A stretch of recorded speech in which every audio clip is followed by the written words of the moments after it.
Cortisol is not the enemy to your progress, it's actually the compass you need to figure out exactly what you need to do to hit your goals. And here's why.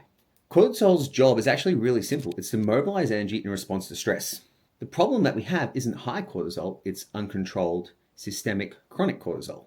See, you need cortisol spikes just to wake up, you need them to train hard, you need them to basically stay alive. The problem is that we're getting these spikes far too often. It's the exact same situation we see with blood sugar.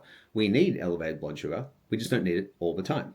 So what we need to consider that is that cortisol isn't actually the problem here, it's our perception and our relationship to stress.